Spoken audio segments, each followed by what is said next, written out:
This video is for News Express members. We want to keep it that way because we want to share some information and some insights to help you maybe look at your business a little differently with a view to dealing with challenges that we're all facing and also turning those challenges into opportunities. Newspapers are on the decline. That's no surprise to anybody. What's interesting is in the US, there's a trend now in major cities where newspapers are stopping printing altogether. Some newspapers have stopped printing where their print runs were bigger than the print runs of some of the Australian capital city papers. So one of the key traffic drivers for our businesses over many decades has been newspapers. The overseas lesson for us is that we can't rely on newspapers in the future. The same is true with magazines. We're in a situation right now where we're seeing magazine closures in Australia. Yes, there'll be some launches, but we're seeing the closure of iconic titles like Grazia and Burke's Backyard. Burke's Backyard has been around for decades. A wonderful gardening title that was closed because it wasn't meeting the requirements. And I think we're going to see some more magazine closures. So the question then is, can we rely on magazine traffic to bring customers to our stores? And the answer to that is probably we can rely on magazines less and less in the future. We'll be able to rely on niche titles, but not the high volume titles that we've seen in the past. Beyond that, you've got publishers who are playing with the price of magazines. So Bauer at the moment, and in their previous incarnation as ACP, they're running promotions where you can get 3 weekly magazines for $10. We think that's a mistake. We think that sends the wrong message to the public. It discounts the product and it makes it very difficult for us to sell products at full margin and full price. So we're against those moves because we'd rather focus on magazines being purchased for value in the pages rather than value in a discounted cover price. From a newspaper perspective, you've also got publishers playing in the discounted space. So you've got News Limited, for example, giving away free papers with McDonald's and various other things like gym memberships. That doesn't help us at all, and it just makes us worry and wonder about what the future is of newspapers and what these publishers are going to do in terms of generating traffic for our businesses. The other traffic generator for news agencies is lotteries. And you've only got to look at what's happening with Oz Lotteries to see where they're going and the traffic they're generating with their online business. It's a massively growing business. If you look at the share price for Jumbo Interactive, which is the company behind Oz Lotteries, you can see that their share price is increasing significantly as they grow their business. So we have newspaper customers transitioning to digital. You have magazine customers either stopping purchasing magazines or transitioning to digital, and you have lottery customers moving online. 3 key traffic generators for news agencies that are now challenged. On top of that, we're dealing with what's happening with plain paper packaging.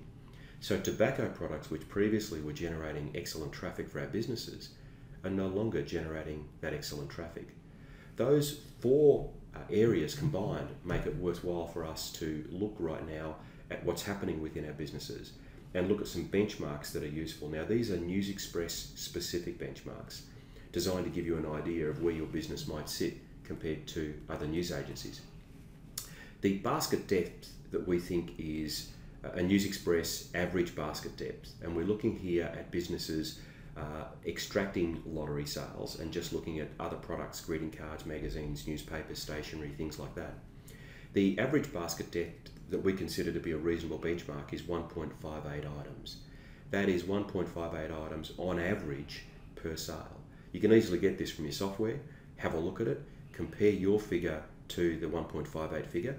If it's above, that's great, you're above average. If it's below, then we need to work with you on how we can get that figure up.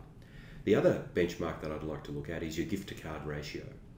Our current data indicates to us that your gift sales as a minimum should be 33% of your card sales. So if you're selling $100,000 a year in cards, you should be selling $33,000 a year in gifts. If you're not achieving that, then you're not achieving the minimum benchmark figure. Likewise with Plush, we think that Plush as a ratio to greeting cards should be 25%. So $100,000 in cards should be reflected as $25,000 in Plush. And while we're talking about Plush, you should track your Plush sales in a separate department to gift, because Plush is a growth area, it's a growth opportunity. And we think there's an excellent opportunity for you to better manage and grow your Plush sales if you treat that data separately to gift. So move Plush out, target Plush as being at least 25% of card sales, and target gift as being at least 33% of gift sales. Now, we have News Express members where they'll be doing more in gift sales than cards, and that's fantastic. These benchmark figures here are a guide to get you started, so you can start to think about where you want to be situated as you grow into these areas.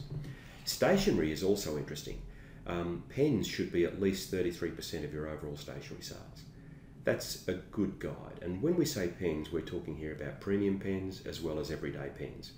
And if you look at the amount of revenue you're getting from pens compared to the space they take, typically pens will take 10% of your stationery space and they'll be accounting for 33% of your revenue. And while we're on stationery, ink should be around 30% of your total stationery sales. So if you're doing, say, $10,000 in stationery in a month, you should be doing at least $3,000 in ink a month. If you're not achieving that, then your ink kind of isn't at the potential that it should be at. And while we're talking about stationery, something we often mention at News Express cluster meetings and member meetings is that with stationery, you should be charging for it what you can get. In other words, if your shoppers are coming to you because you're a retailer of last resort or because you're convenient, then you should consider increasing your price of stationery. And a good example of that is A2 cardboard. What do you charge for that? We have News Express members who charge as little as $1.40 and some who charge as much as $2.50. Personally, I'd like to see it at least $2, maybe $2.20, because your customers will pay, and these are opportunities for you.